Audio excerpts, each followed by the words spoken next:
تو مچھر میاں نواز شریف صاحب کی چادر کو پکڑتے، چاروں کونوں سے پکڑتے، 8 کونوں سے پکڑتے، اتنے زیادہ مچھر آ جاتے کہ میاں نواز شریف کو اٹھا کر اوپر لے جانا چاہتے لیکن نیچے سے کھٹمل پکڑ لیتے تھے، اس لیے میاں نواز شریف صاحب اپنی جگہ پر معلق رہتے مچھروں اور کھٹملوں کے درمیان۔ تو میاں نواز شریف صاحب موت سے نہیں ڈرتے، کسی سے نہیں ڈرتے، کسی ڈکٹیٹر سے نہیں ڈرتے، میاں صاحب ڈرتے ہیں تو صرف اور صرف مچھروں سے اور کھٹملوں سے ڈرتے ہیں۔ تو ان کے ویژن کو ان کے مہمان کی طرف سے سراہا گیا ہے، خراج تحسین پیش کیا گیا ہے۔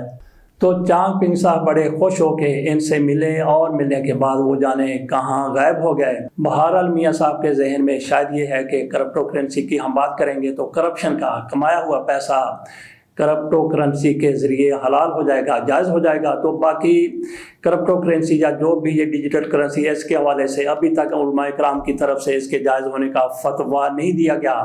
تو کیا مسلم لیگ نون والے ملحد لیگ بن گئے ہیں؟ کیونکہ ابھی فتویٰ نہیں آیا اور انہوں نے کاروبار اپنا شروع کرنے کا فیصلہ کر لیا ہے، جیسا کہ مریم نواز شریف صاحبہ کی طرف سے کہا گیا کہ ہم تیار ہیں۔ لیکن اس سے بھی بڑی بات یہ ہے کہ پاکستان کی شریعت کونسل نے سود کے خاتمے کا اعلان کیا تھا۔ میاں نواز شریف صاحب کی طرف سے یہ معاملہ سپریم کورٹ میں لے جایا گیا اور سال ہا سال سے کئی دہائیوں سے، یہ 90 کی دہائی کی بات ہے، میاں نواز شریف صاحب کی طرف سے معاملہ سٹے کے لیے سپریم کورٹ لے جائے گا اور وہاں سے ابھی تک سٹے موجود ہے۔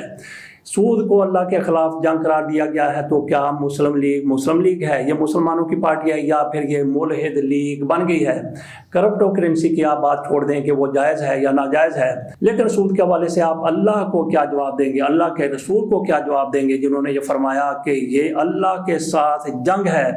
تو بات پھر وہی ہے کہ مسلم لیگ کیا مسلم لیگ مسلمانوں کی پارٹی ہے یا پھر یہ ملحد لیگ بن گئی ہے؟ تو تھوڑی سی بات کر لیتے ہیں ٹوٹوں بٹوٹوں کی۔ ان کی طرف سے مراد سعید کی طرف سے آن لائن تقریر کی گئی جس میں انہوں نے احتجاج کی بات کی، جس میں انہوں نے مظاہروں کی بات کی، جس میں انہوں نے یہ بات کی کہ ہم پورے ملک کو بند کر دیں گے۔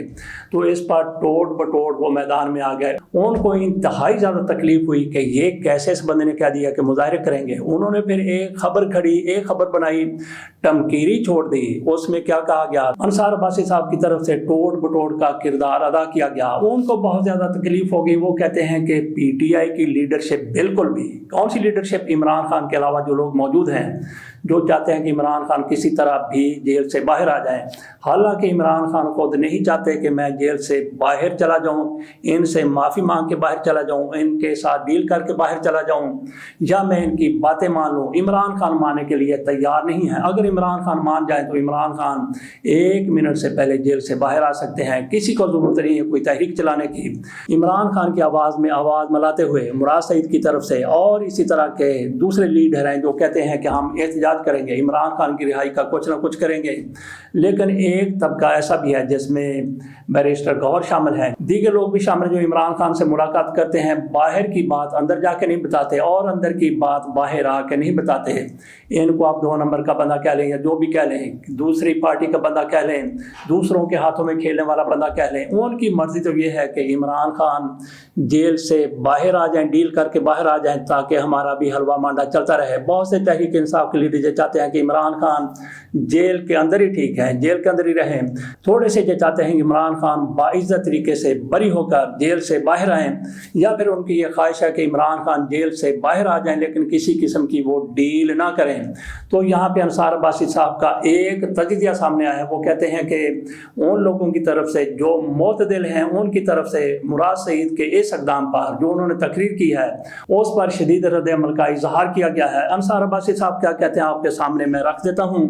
پاکستان تحریک انصاف کی سیاسی کمیٹی کے اہم ارکان نے مراد سعید کی جانب سے 11 اپریل کو سوات میں احتجاجی مارچ کے یک طرفہ اعلان پر شدید تحفظات کا اظہار کیا ہے۔ توقع ہے کہ یہ معاملہ جیل میں قید پارٹی کے بانی چیئرمین عمران خان کے روبرو اٹھایا جائے گا۔ وہی فیصلہ کریں گے کہ مراد سعید جیسے سخت گیر پارٹی رہنماؤں کے محاذ رائے پر مبنی موقف کی حمایت کرنا ہے یا پارٹی کے اعتدال پسند رہنماؤں کی حمایت اور کشیدگی کو کم کر کے ریلیف حاصل حاصل کرنا ہے۔ انصار عباسی صاحب کہتے ہیں ذرائع کے حوالے سے حال ہی میں اسلام آباد میں ایک سینئر عہدیدار اور اڈیالہ جیل میں عمران خان سے ملاقات کرنے والے امریکہ میں مقیم پاکستانی ڈاکٹروں اور تاجروں نے پارٹی کے بانی چیئرمین پر زور دیا تھا کہ وہ پارٹی کی جارحانہ سوشل میڈیا مہمات پر لگام ڈالیں، تاہم عمران خان کی طرف سے تاحال کوئی واضح اشارہ نہیں ملا کہ وہ اپنی ڈیجیٹل ٹیموں کو اپنی بیان بازی کو کم کرنے کی ہدایت کر رہے ہیں۔ پی ٹی آئی کی سینئر شخصیات بشمول پارٹی چیئرمین بیرسٹر گوہر علی اور سیاسی کمیٹی کے کئی ارکان مراد سعید کی جانب سے قیادت سے مشاورت اور رسمی منظوری کے بغیر احتجاج کی کال دینے کے فیصلے سے خوش نہیں ہیں۔ پارٹی کے ایک سینئر رہنما نے اس نمائندے سے بات چیت کرتے ہوئے کہا کہ یہ ضروری ہے کہ ایسے فیصلوں کی منظوری عمران خان کی طرف سے آئے۔ انہوں نے مزید کہا کہ ماضی کے احتجاجی مارچ اور ریلیوں سے سیاسی فائدہ کم اور جیل میں قید قیادت پر دباؤ بڑھا ہے۔ پی ٹی آئی میں کئی لوگ بالخصوص بیرون ملک مقیم وہ حامی جو کسی نہ کسی طرح اسٹیبلشمنٹ اور عمران خان کے درمیان مفاہمت اور ثالثی کی کوشش کر رہے ہیں۔ ان کے جذبات یہ ہیں کہ تصادم کی بجائے بات چیت کی طرف بڑھا جائے۔ پارٹی کے اندرونی ذرائع کا کہنا ہے کہ توقعات کے مطابق عالمی دباؤ آیا اور نہ جارحانہ سیاست سے ہمیں کوئی راحت ملی۔ ہم نے یہ بھی محسوس کیا ہے کہ عدلیہ وہ کام نہیں کر سکتی جس کی ہمیں امید تھی۔ مذاکرات بہترین آپشن ہے لیکن متحرک سوشل میڈیا کی موجودگی میں کامیابی ممکن نہیں۔ یہ انصار عباسی صاحب ان کو بتا رہے ہیں، ان کو سمجھا رہے ہیں کہ اعتدال کا راستہ اختیار کیا جائے۔ آپ جھک جائیں، تھوڑا سا بک جائیں، عمران خان کی رہائی ہو جائے گی۔ تو ایسی تکلیف اور بھی کئی ٹوٹوں بٹوٹوں کو ہے جو یہ چاہتے ہیں کہ عمران خان کو رہائی ملے نہ ملے، لیکن یہ لوگ عمران خان کے نام پر کوئی احتجاج نہ کریں۔ تو یہاں تک مراسید کا تعلق ہے، میرا نہیں خیال کہ انہیں عمران خان کے ساتھ کسی قسم کی آج مشاورت کی ضرورت ہے، کیونکہ عمران خان کی طرف سے ان لوگوں تک جو پیغام پہنچایا گیا ہے وہ اس سے کہیں زیادہ بہتر طریقے سے پہنچا ہے۔ جس طرح کے پیغامات جناب بیرسٹر گوہر جیسے مسئلوں کا شکار ہونے والے پارٹی رہنما پہنچا رہے ہیں۔ اس کے ساتھ اجازت دیجیے، اللہ حافظ۔